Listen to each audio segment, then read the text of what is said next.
I'm Jason Solomons. An absolute pleasure to be with you tonight to introduce to you the questions that we will have having seen The Father. So would you please welcome back to the stage here at Ciné Lumière the production designer, Peter Francis, and of course the Oscar-winning screenwriter, Sir Christopher Hampton.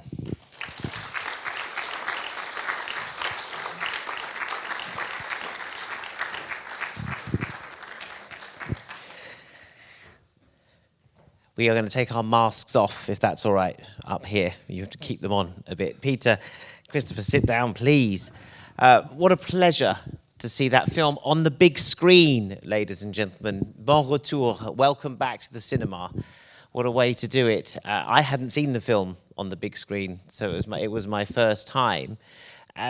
Christopher, you said you hadn't seen it since... There was a screening for the cast and crew, I think in the middle of January last year, so about, 18 months ago.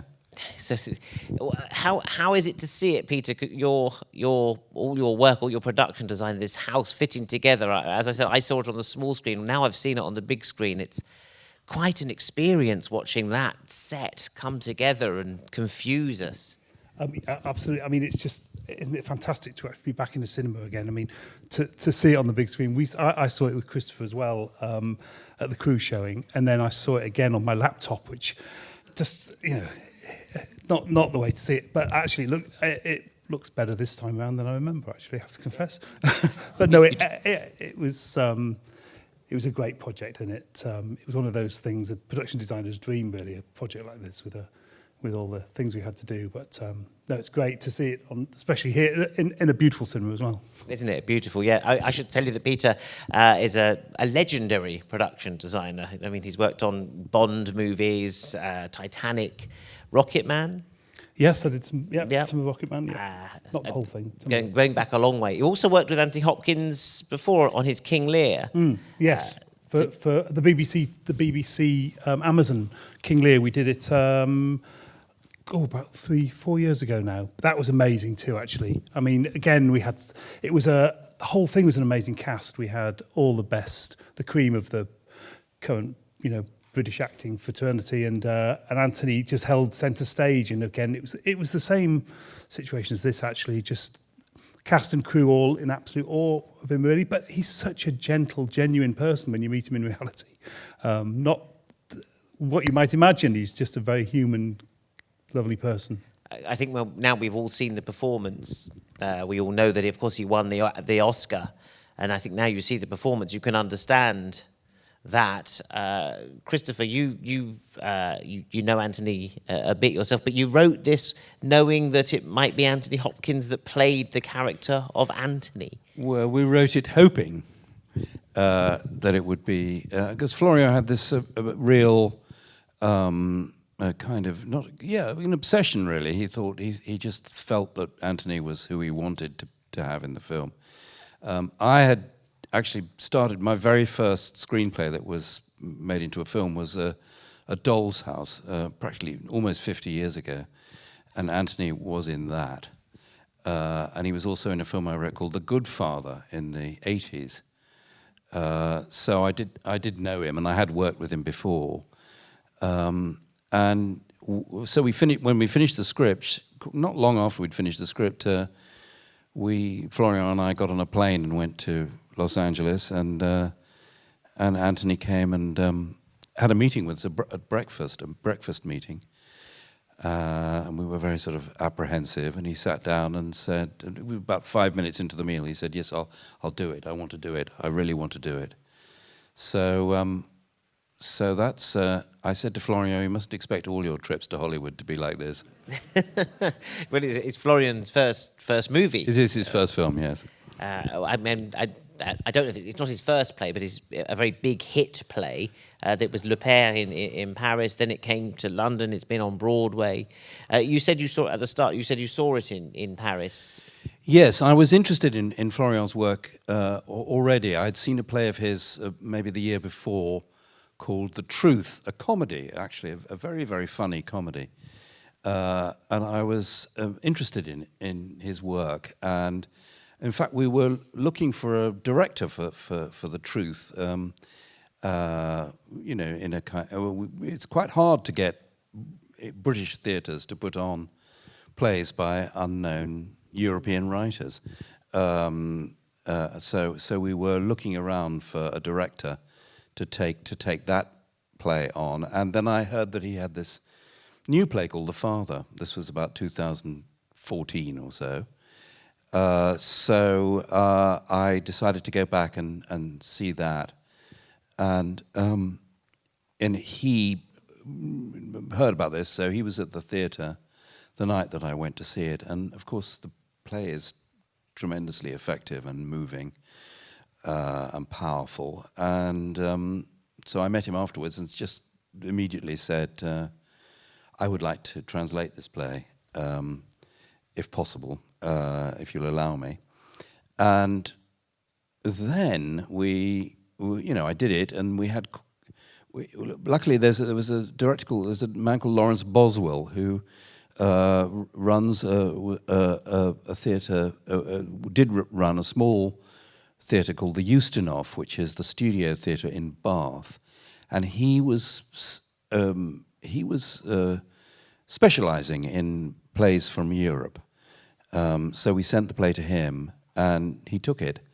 The Ustinov is smaller than this cinema. It's a 100-seat theatre in Bath, and that's where we finally got it on, where it was immediately very, very well received. But it was actually very difficult to persuade a commercial management to put it on in London. What, because of the subject matter? Because they were worried about a dementia play? Yeah, no, people would say, I don't know, do you think there's a big audience for this sort of thing? So we came into the Kiln Theatre, which was then the Tricycle, because we couldn't get it on in the West End at first, and then it had a run there and another set of very good reviews, and eventually they decided to take a West End theatre for 8 weeks, and it sort of sold out. So slightly to their amazement, so they were obliged to find another theatre, because we only booked it for 8 weeks, the theatre, and we moved to another West End theatre. So then, by that time, I think everyone had realised that you know, there was something out of the ordinary going on about this piece, and that it was a piece that might appeal to audiences. It was Kenneth Cranham was doing it originally. That's right. Kenneth Cranham was wonderful in it. I mean, it's a play that really attracts great actors. Frank Langella and Alfred Molina have both done it in America, and it's you know, it's a sort of it's a really for an older actor, it's an incredibly meaty part. That's why I mentioned King Lear, because there are certainly the moment towards the end where he says the branches and the winds and the rain. It reminded me of his performance in King Lear. You know, I think he brings all other Anthony Hopkins parts. I think he improvised the wind and the rain. You didn't write that, did you? No, I think Shakespeare did. Has anyone seen the play here? You've seen the play? Anybody? Yeah, you have. Good spot. Because I haven't seen it, I'm afraid.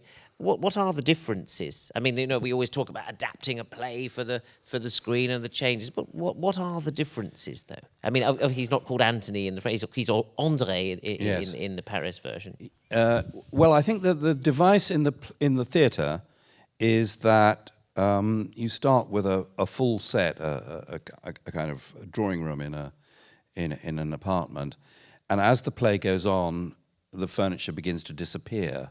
So that's the theatrical device, until in the end you're left with a completely bare stage with just a hospital bed on it. And so it's a different sort of design challenge altogether. Had you seen the play, Peter? No, I haven't actually. It was probably quite useful. I think so, actually. Yeah, I because Florian came to me with a different approach to that. He didn't want to. I think he said several times he didn't just want to film the play. He wanted to do something different and make it more cinematic. And so when I first met him, actually, I'd done some prep and some mood boards and things, and I'd drawn a layout of the apartment of how I saw it for the, thinking about the script. And I sort of quite sheepishly opened my sketchbook and I said, I've done a sort of layout for the plan of the set. I don't know if this is the sort of thing as a starting point. And Florian said to me, well, you show me yours and I'll show you mine. And literally, I opened my sketchbook, put it on the table, and there were a couple of producers there, and they were like, oh, okay. And Florian took out his plan because as he wrote the script, I think the play and the script, he always says he was constantly drawing the layout of the set, and they were identical. It was completely uncanny. It's never happened to me before. We were both very much on the same wavelength and of the layout of the sort of apartment we wanted to create. And the challenge was how much do we change the apartment as the story goes on?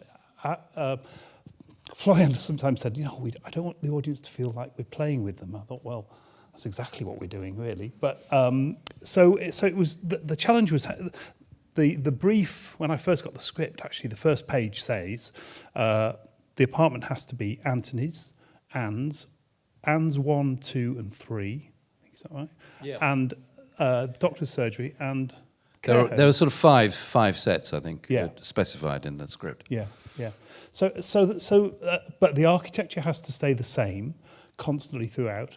But the dressing and the colours. Well, we didn't talk about colours so much, but the dressing changes. So then it was, well, how much do we change it? Do we change it drastically, or do we just do it subtly? And it sort of was a discussion we had for the first couple of weeks. But what came out of it more than anything, I think, was the colour changes actually, which seemed to have. We discussed colour, obviously, but it became a bigger deal. I think the colour of the set, because ultimately what we wanted to achieve was the final scene in the care home. We wanted that very cold, sterile blue of the care home. So working back from that. We made Anne's. We went to the blue. So we started off with the ochre for Anthony, which I found a really nice quote for ochre. Actually, they call it a mature yellow.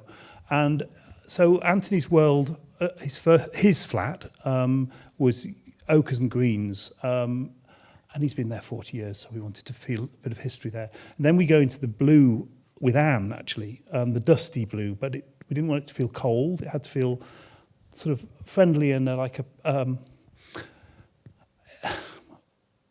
sort of soft, gentle world in a way.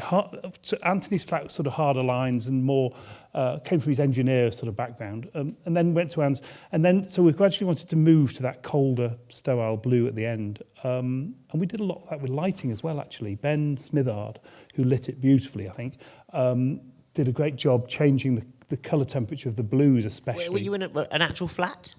No. It was all shot in a studio called the West London Studio in Hayes. Glamorous Hayes. Glamorous Hayes. A tiny studio as well, actually. We couldn't have got a smaller yeah, one. we had a bit of trouble with there were two studios next to one another, and the other one does music videos. So every now and then we had to stop while thunderous music sounded from the next studio. It was all very swiftly filmed, and we only had 25 days. 25 days. Yeah. So you built the same flat and just kept moving things around doing the lighting, or you built 5 different rooms? No, it's the same. It's always the same flat. And then Peter worked. They all worked on it sort of overnight or over all the weekends, transforming it. When I went for my first interview, up for the job, and we were talking about it, and I said, so what do you think? Maybe we build 2 flats, and this. No, it wasn't that scale of a film. So we just built one set. But the problem was that the shooting crew there were only 2 of the shooting days when they weren't in the set. The rest of the time, because everything else was shot in the set. The only times they went out were for the dream sequence, where we went to Ealing Hospital, and the exteriors at Yes. Exterior Hospital, wasn't it? So we then, that was we had a weekend, and so we had the weekend to start the changeover. And then on the Monday morning they came in and we changed it into the doctor's office for that reception for the doctor's office. So they came in and shot that on the Monday morning, then they went out on location, and then we had a day and a half or something to finish off revamping it into Anne's flat. So it was pretty full on. Now you've seen it, and I know what production designers are like. I could see you. I was sitting near you. You were looking quite closely at things. Yeah. Was there something you thought, that fork should not be there? That spoon is in the wrong house? No. Well, the great thing about this is continuity doesn't matter. So there's no. I mean, it does matter, of course. Susanna, who was the script supervisor, did try and do a timeline for the story to help everybody with the continuity. I mean, an absolutely impossible task actually on a project like this. But no, I mean, you know, listen, you're always your worst critic, aren't you? But actually, I'm pleased with it. I'm very proud of this film. I mean, I think I think Florian did an amazing job. It's a fantastic script, and that's where it all starts. If you can get a great script and a great cast, then my job's easy, much easier then, because you know. But especially if the script writer's told you how many sets he wants. Yeah, absolutely. Yeah. Basically, we both started off from the position that we didn't want it to look like a play. And normally, when that's the case, you open things out and you invent new scenes and you just expand in a sort of cinematic way. But I think from our very first conversation, what we thought we would do was the opposite. We would sort of close it down as much as possible. We've started from the premise that most of this film happened in Anthony's head, and therefore, instead of opening it out, we wanted to kind of close it in, and that's what we did. And it doesn't feel like a play to me at all. Well, there's lots of cinematic tricks in there and lots of cinematic movement. You know, it does. You feel like you can almost feel the camera. So it doesn't feel like a play at all, you know. It's quite, and it's also I think what Florian did very well, and was that it could have been much more elaborate. In other words, there's a way of doing it where you look one way at Anthony and he's in one set, and then you turn around and he's in the other people are in a completely different set, or there were all kinds of ways of doing it that we talked about, but what I think is special about Florian is that he's, the first thing to say about his work is that it's very, very original. It's not. I've never really come across anybody else's work that's in that same area that he occupies, but at the same time, it's extremely simple. What he's interested in is taking things down to their essence, and that's a very unusual combination. You've seen it in French. Did Florian write the screenplay, the adaptation in French, or was it never? Is there never not a French version of this script? It was a marvelous job actually. I've never worked like this before. We had a conversation, quite a long conversation to start with about the things I've just been talking about, the sort of philosophical underpinning of what kind of film we wanted it to be. And then Florian wrote the screenplay in French and sent it to me. And I did a sort of critical response. In other words, I translated it into English but changed it and sent it back. And then he wrote another version in French, making more changes. And then I wrote a fourth version in English. And then we met for about a week in Paris and went through it line by line. And that was pretty much, I mean, maybe what we came up with, the script we came up with, was maybe 6 minutes longer than the film.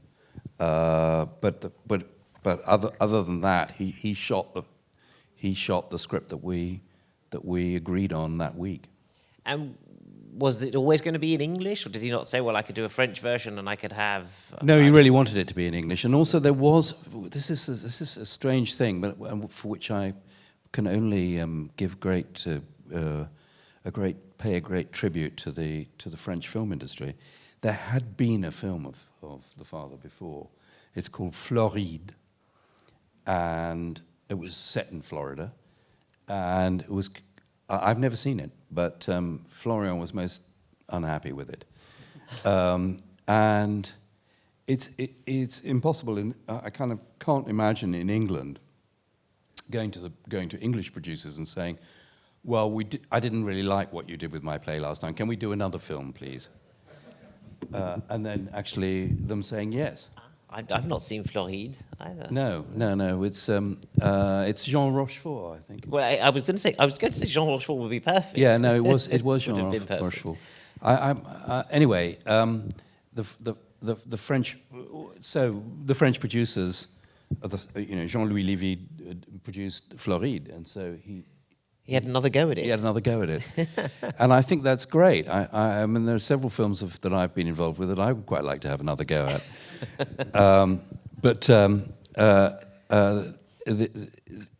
In this instance, they decided there would, different things would happen. It would be in English. It would be, as I've described it, a kind of interior film instead of trying to, write about an old guy in a care home in Florida.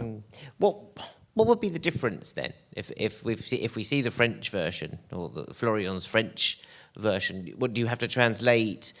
So instead of reading Le Monde, he's reading The Guardian. Instead, how do you find the little equivalents? Well, let's say, take a simple example. In the play, in the original play, of course, she's going to go and live in London. And the joke is you can't go to London because it rains all the time. And so I had to kind of find an equivalent of that, which of course was can't go to Paris, can't even speak English. So it's that kind of change that you make in order to situate it in a particular place. Because it does feel very English. Is it Maida Vale? Lauderdale Road, Yeah. Maida Vale, and it feels very English. And yet it's a sort of flat that also feels that it could be quite, Parisian. It could be in the 16e or something. It has the wide window, the windows. I suppose it could be any reasonably bourgeois European city. It's interesting actually because in terms of the architecture, the double doors and things are very French, aren't they? And that was something that I've used that trick before on sets, because they're great because they like remove a wall basically, so you get so much more depth. But it does feel quite French, and Florian had wanted to incorporate that, and it's always that situation when you've got a foreground, you want depth, and you get that with that set. We really wanted it to feel. We want it to feel sort of like a labyrinth in a way. That's one, and having lots and lots of doors is also another key to the confusion, because the whole point is that we try and confuse the audience a little bit, or help to confuse the audience. You're never quite sure where he is or where he's coming from, but the architecture it grew obviously out of that Maida Vale apartment, because that sort of. The windows had to match, that sort of thing. But we wanted it to feel, Anthony's an engineer. He's a man of standing. He's sort of had to live somewhere that sort of was equivalent to his sort of status in life in a way. So we tried to give it that elegant feel, but not too grand. But we wanted to have that sort of perspective, and doors and views through was quite important to and then when suddenly it's a cupboard and there's no view through, that's quite arresting, because it's like stopped. So you're sort of closed off, and it's quite a shock actually when that happens. Well, yeah. I mean, we never. The only time we really leave the apartment is, well, at the beginning we see Anne coming up the stairwell, don't we? We're outside of the apartment. Then we're also on the same stairwell, the same landing for the doctor's surgery, to try and tell you that you're in the same place. But yeah, it was a really interesting set to think about and work out, because it had to be all these 5 different sets, and everything had to be there pretty well. The only change we made to the layout really was when we did the doctor's reception. We took a bit of a wall out and added another bit in, but everything else it all had to be there, and you just don't notice it the first time. You know, you don't notice the cupboard at the end of the hall until the dream sequence, and then that cuts through into the hospital. Well, you mentioned that Florian had this thing. He was going to call it the character Anthony because he wanted Anthony Hopkins to play it, even though he's had Frank Langella play it, even Ken Cranham play it. He wanted Anthony Hopkins, and he called him Anthony. And I've asked you before that you wrote it thinking a bit of Anthony's cadence in your head, or lines that Anthony Hopkins would enjoy. Yes, very much so. I mean, actually, it's quite helpful to have an actor in mind when you're writing, especially one you've worked with and you're familiar with, because you kind of hear their voice in your ear, and that's very helpful. And it doesn't even matter in the end whether they actually play the part or not.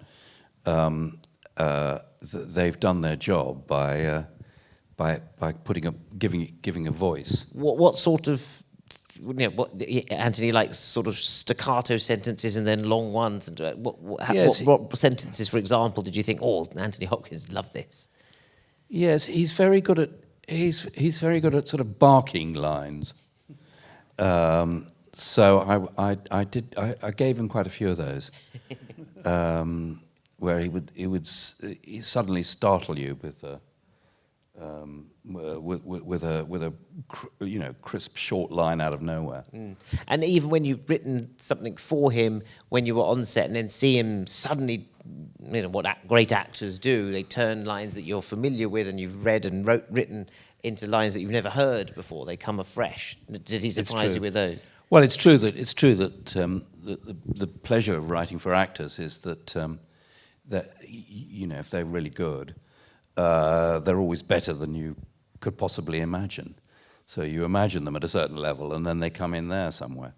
So, and that's, this was. I mean, I had this was, we shot it in 2019, and I had an astonishing few months because I also had a play a one-woman play in the theatre with Maggie Smith. So I was more or less, they were more or less back to back, these two pieces of work, and you do feel sort of privileged to be able to watch artists of that caliber, doing what they do. What was the Maggie Smith play? It's called A German Life. And you wrote it for her? I wrote it for her, and in fact, we're hoping to make a film of it at the end of this year, I think. It's an even trickier challenge than this, really, because it's one person. It's a one woman play, and you want to make it into a film. We want to make it into a one-woman film, yeah. And that people said that's fine. I don't know if I don't know if we've got the money yet, but I hope so. It is Maggie Smith, after all. If there is one woman that one would see a one-woman film of. Yeah. So anyway, it was, being on the set was just marvelous, wasn't it? It was just a. So you were there Yes. on the set. Is that usual? Do you normally go to your sets? It really always depends on the director. I mean, there are certain directors. I've worked a lot with Stephen Frears, and he has it in his contract that the writer is on the set. And that's, I think, very sensible, because you never know what you might need. It was like an acting masterclass every day, wasn't it? It was. It certainly was. It certainly was. You've got some fantastic cast there, and every day was just another amazing sequence. But there are other directors who aren't very comfortable if you're breathing down their neck, as it were, and would rather you weren't there. So that's okay. Well, then they can change a line or something, or I don't. I suppose so. But except that in the cases I'm thinking of, I don't think anybody changed lines. It's just that, for example, with Atonement, I became aware very early on that Joe Wright was more comfortable if he was on his own, and I asked him if that was the case, and he said yes, it was. So I understand. I mean, that's fine. But you were on Liaison Dangereuse, Dangerous Liaison. Yes. Sorry, you were on that set. Yeah, all the time. Don't blame me. That looked like a nice set.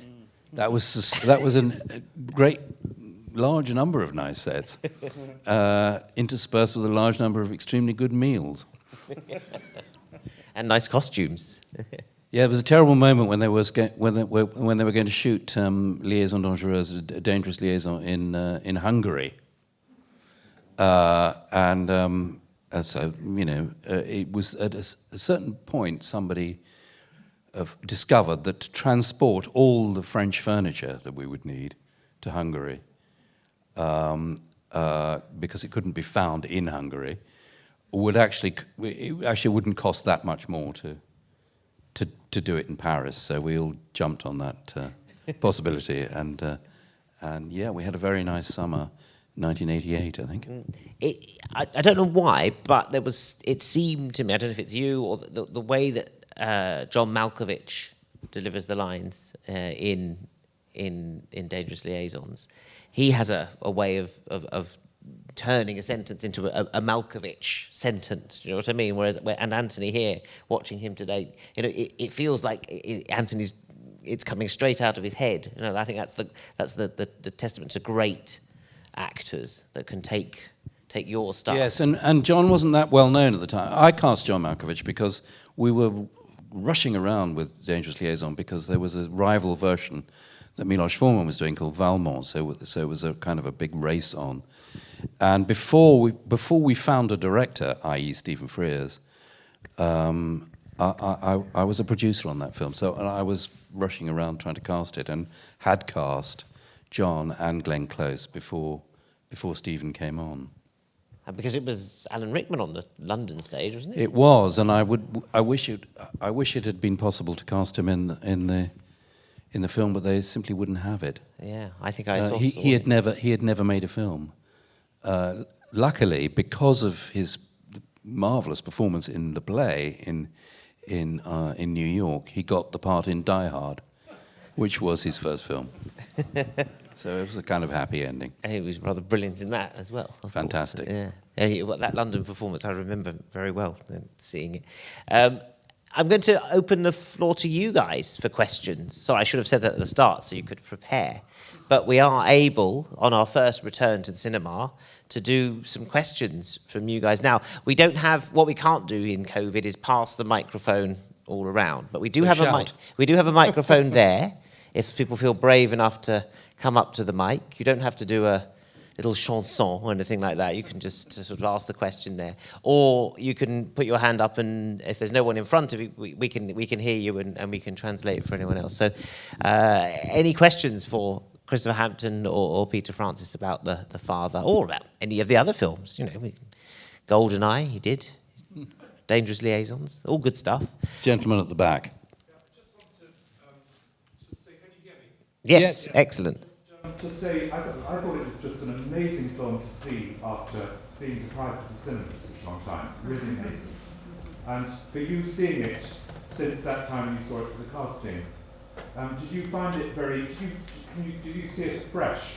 Did you see, because it would have been the first time that you've seen a film on the big screen for yourself after all this time of being deprived of the big screen? Did you find that powerful as a writer? I did, really, and actually, it's the facilities here. I mean, it's a beautiful screen, it's a beautiful sound system, and it was just lovely to see it. In sort of tranquil retrospect, as it were, and you do see, particularly with regard to the set. You do see different things every time. I haven't seen it that many times, and so you do see more new things every time you see it. In my case, anyway. How was it for you? I mean, we've all been at home watching Netflix and Amazon and stuff on the TV. How was it for you seeing it on the big screen, sir? I thought it was amazing. Me too. It's my job. I haven't seen something on the big screen for ages, and it was just a joy. And I think and I'm trying to work out the difference between the small screen and the big screen. And Peter, the craft that you could see, you could feel the materials in the duvet, the mattress. You could feel the paintings on the wall. You could see the details far, far clearer. Yeah, I mean, I think with cinema you get the scale and you feel the texture and you're immersed in it, aren't you? Rather than just sitting there. I mean, some people have got some pretty big tellies at home now, but even then, that doesn't quite match to this. And also, as you say, it's such a comfortable cinema as well. But I think also being around other people, and although it's deadly quiet, actually, there wasn't a lot of. It's not one of those films where you get lots of huge reactions all the way through, but sensing other people around as well, I think, is what's so great about the cinema, isn't it? I mean, it's just yes, it's a communal experience like the theatre, and that's why those of us who work in those mediums, it really, I think, speaking personally anyway, I sort of enjoy seeing things with audiences much more than seeing them on my own. So this is the first audience that aren't professionally involved that you've seen it with. Yes, yes. Rufus Sewell and I went to Cairo in December because this film opened the Cairo Film Festival, and I had intended to see it there in the Cairo Opera House. But unfortunately, I was seized by some TV crew on my way in, and I was interviewed to within an inch of my life. And by the time I'd come out of that, the film was over. Oh, so. A career retrospective. There's a question from the lady down here. Yes, please. It was fantastic. So it looked very beautiful. And Anthony Hopkins perfectly cast, and of course at the end, tissues come out and they're glad I had the mask on. But I did want to ask you, since you said you cast John Malkovich in Dangerous Liaisons, I nearly failed my Oxford interview because my tutor-to-be said that John Malkovich wasn't nearly good looking enough to play Valmont. So we were discussing this because Liaison Dangereuse was a set text for the first year, and I'd already read it in English and seen your movie. And so I tried to argue that actually we had a certain je ne sais quoi, and she was having none of it. But luckily there was another female tutor in the room who played referee, and I didn't get kicked out at that point, but she seriously thought he wasn't good looking enough. So what made you cast him? Did everyone hear the question a bit? No. The question was about she's got a mask on and she's about whether John Malkovich was good looking enough to play Valmont in Dangerous Liaison. And I think a lot of people have said to me that they felt that he perhaps was a kind of odd choice for the part, but the performance was incredibly subtle, and I think he's. I don't think I'm alone in thinking that he's regarded by a lot of people as very sexy. Don't look at me. In life.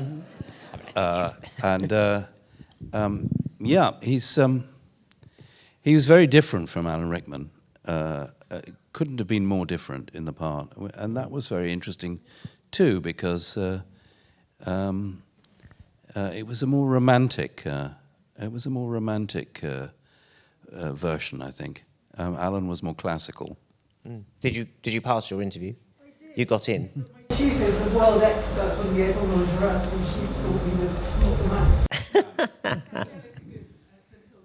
Hanson Hill. Well, you can't please all of the people all of the time. It was a prelim text, wasn't it? I did it too, in fact, and I was struggling, and then I went to see Christopher's play. I've never told him this. I went to see his play. The film wasn't made yet, and I was really struggling, and I went to see the play about 3 days before the exams, and thank God I did, because it clicked, and otherwise I would have been chucked out of university, and I wouldn't be here now. So thank you for that, Christopher.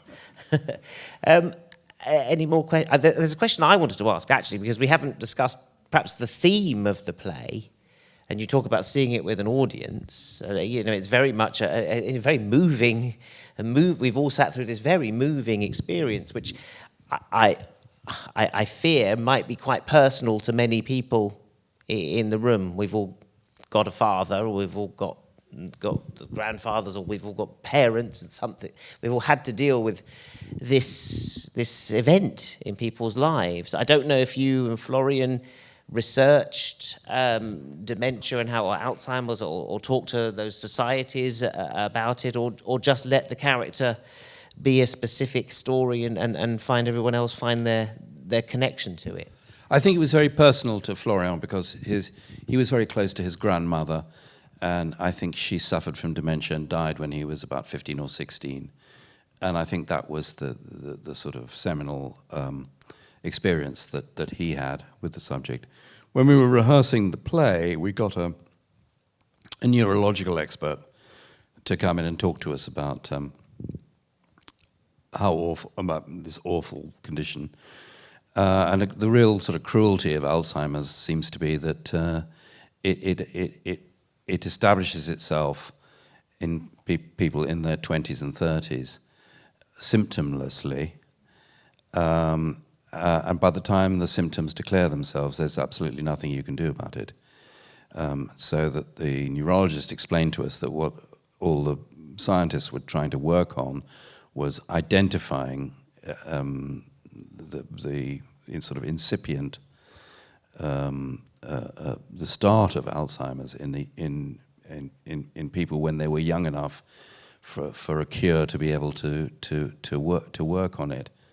But it is an absolutely brutal condition because there is no, it's a one-way street. There's no way back. And what's people's reaction been to it? You've seen it through in the theatre many times. Perhaps not seen so many people with film, but what are people saying to you? Oh, you got it just right. I had the same problem with my father. Yes, people. I've talked to a lot of people who for whom this film or play rings a great many bells because it in sort of specifics. Like, for example, the fact that he's obsessed with his watch and he can never find it, and his sort of sudden irascibility. And I think these are things that people who have personal experience of relatives with Alzheimer's tend to recognise. So in that sense, I think it's a very accurate portrayal.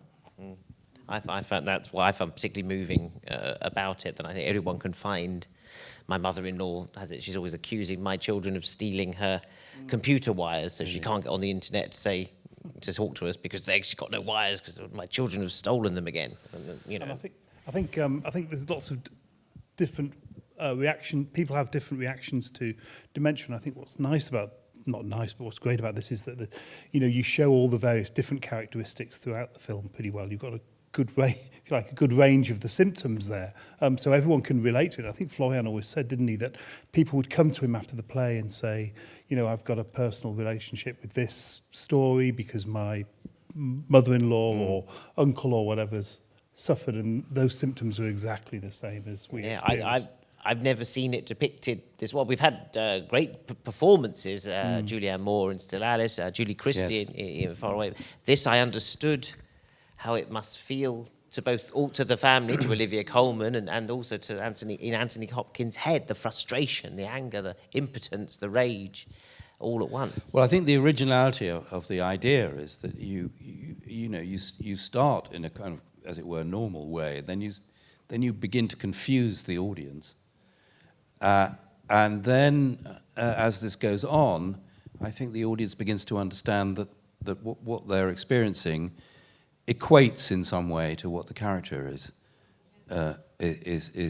also experiencing. So it's a very sort of emotionally gripping way of dealing with the subject. There's a lady there, isn't there? Yes, it's an amazing movie explaining the status of Alzheimer's people, and you shown in this movie all the faces of the illness, very deep illness, for all the people around who has to live with someone like that, the father, the mother, the sister.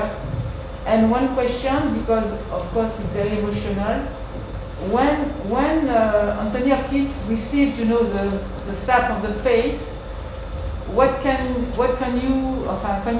you explain to us exactly the goal of this scene?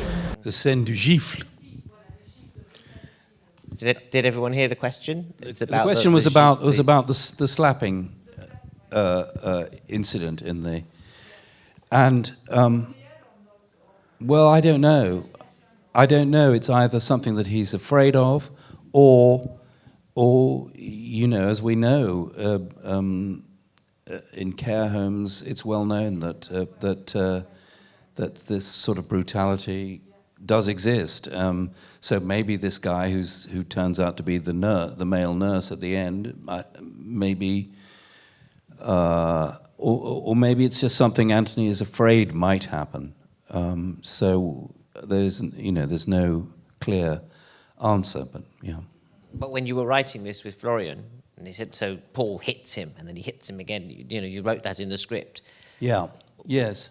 And deliberately and you said to Florian, well, maybe it's this, maybe it's that. Or... I tried not to, I've never, because Florian, a lot of his plays have mysterious, inexplicable things in them.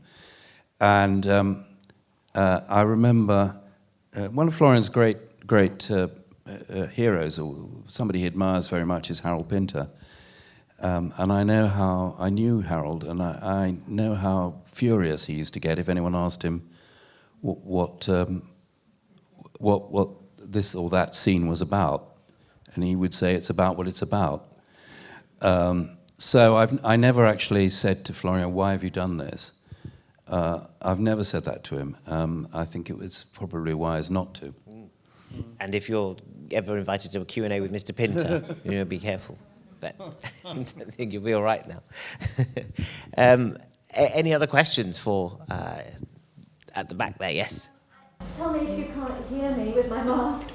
I can. I just wondered, Sir Christopher, how it might have changed your own perceptions about getting old and possibilities of getting dementia. It's very, very scary. I had a nice email the other day from an actress friend of mine in America who had taken her father, who was 90, to see the film in a cinema in New York. And I wrote back and said, well, I think it's a bit bold of you to take this poor old chap to... And she said, no, on the contrary, she said, I can't remember when he's enjoyed a film as much. So, I think there is a certain element of yes, of course, there's an element of fear inherent in the subject, and of course, there's no denying one is getting close to the age where these things tend to occur. So it would be foolish to say it doesn't cross your mind from time to time. So, but all you can do is keep your fingers crossed, I'm afraid. What about you? I mean, you're younger, clearly, but... Oh, not that much younger. Well, actually, strangely enough, I actually didn't even know the subject of the film, and tomorrow I've got lunch with somebody whose wife just died a few weeks ago, and she was 59, a mixture of Parkinson's and Alzheimer's. For me, I've always feared death, and I've always feared dementia, but I found it strangely quite comforting.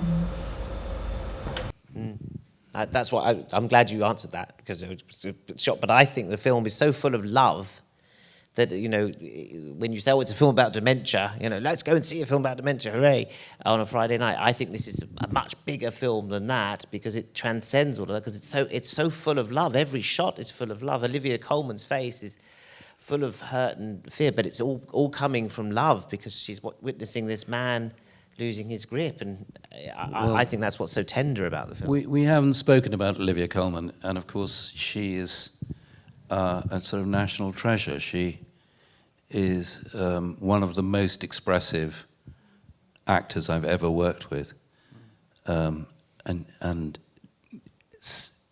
entirely authentic.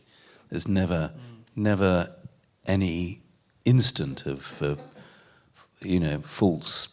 She never strikes anything like a false note. She's just a wonderful actress, and I think that Florian recognised that. He didn't really know. He'd seen, of course, Olivia's work, but he didn't really know how good she was going to be, I don't think. And I think there's more of her in the film than we probably imagined in the first place, because she's so, you know, she expresses, as you say, what the film is about, what it's trying to say. Me, when we'd be discussing something and I would mention dementia or Alzheimer's, he said, this is a film about memories. We never actually mentioned Alzheimer's or dementia as in the story so much, per se. And he always very, very clear that he didn't want to sell the idea that it's purely Alzheimer's. It's about memories and loving each other and remembering each other. And Olivia Colman's, remembering her, you see it in her face and what she's losing every day. I mean, it's incredible empathy there, and it's interesting the Alzheimer's thing. My uncle had Alzheimer's, and there's so many traits there that I recognise, like all of us do, if you've had a connection with it.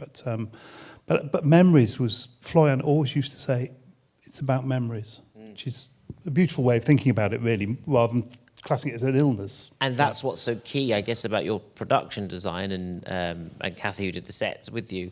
It needs to be full of all of these things. That's why I said you're looking at spoons and forks and the wine bottles and pictures. It needs to be full of those, because those are the things we collect over life. Yeah, and the bottles and the drinks, those are things that you cling to because they're sort of certainties and memories. Well, we sort of looked at it. We approached it sort of like Anthony's lived in this flat 30 years. I like to imagine a bit of a backstory as well about him. It's not written in the script, but you sort of invent a little bit of a story for yourself in how he furnishes his flat. So it was, I imagine maybe in his life he'd lived in South America when he'd bought certain pieces of furniture, and so we wanted to give it an eclectic feel of his life. Basically, that is his life. It's not a retro set. It's not a period set. It's an eclectic mix of his life, really. And I think that's what you want to.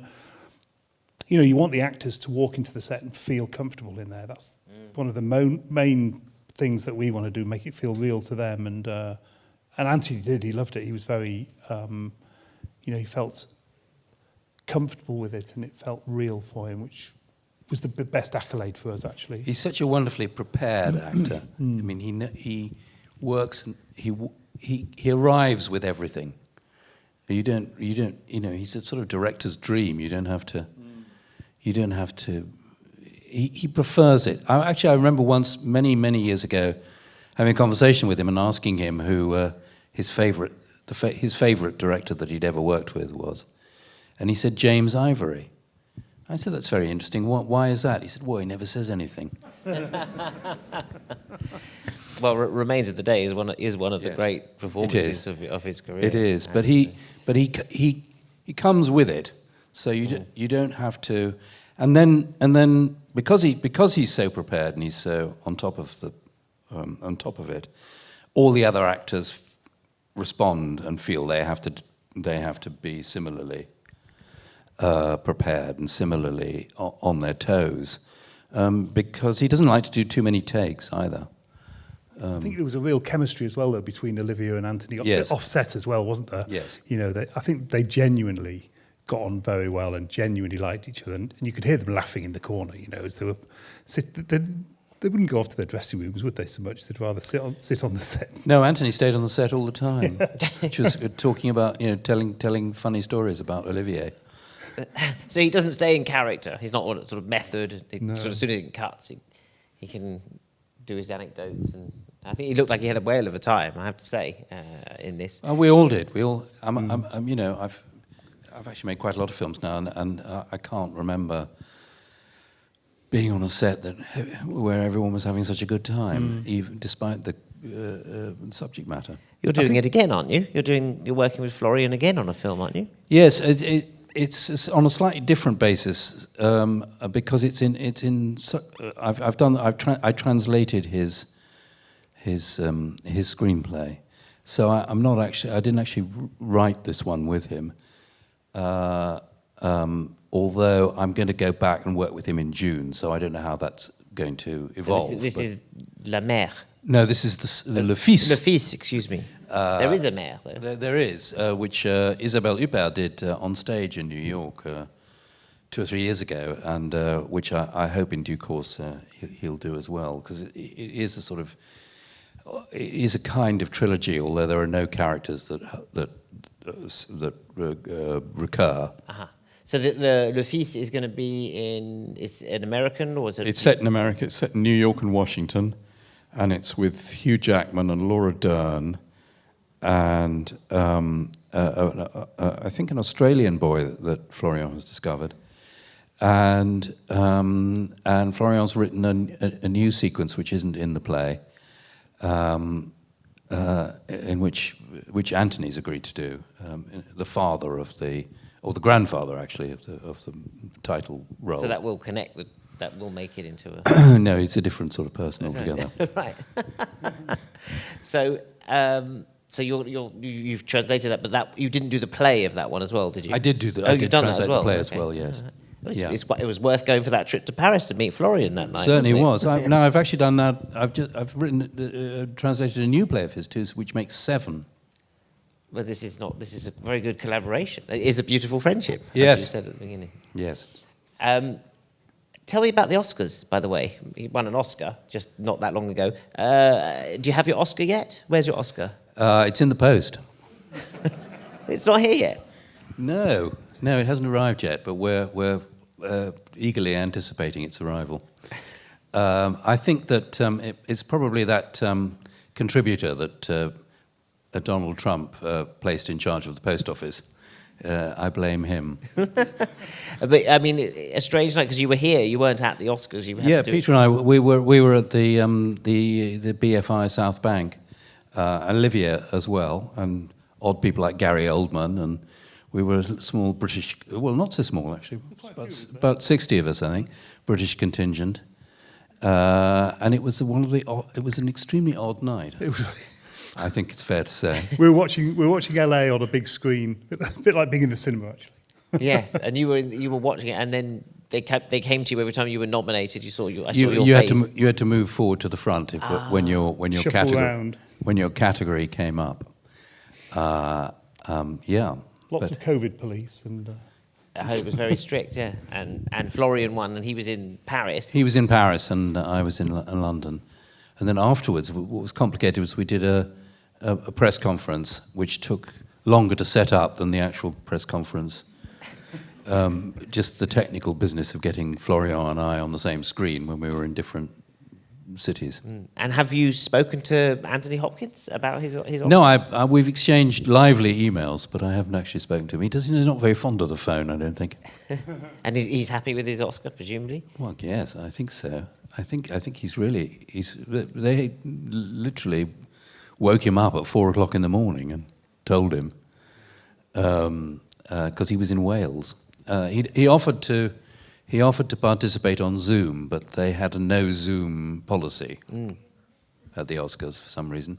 I think the very loud cheer from the BFI probably woke him up, didn't it? When he It was cheered in the room. It was Absolutely, yes. Well, quite right. Well, it's been cheered here tonight to welcome us back to the cinema. I can't think of a better way to come back than seeing one of the best films of the year by far, I think. Ladies and gentlemen, thank you very much for coming tonight. Thank you to Sir Christopher Hampton and Peter Francis, ladies and gentlemen. Thank you.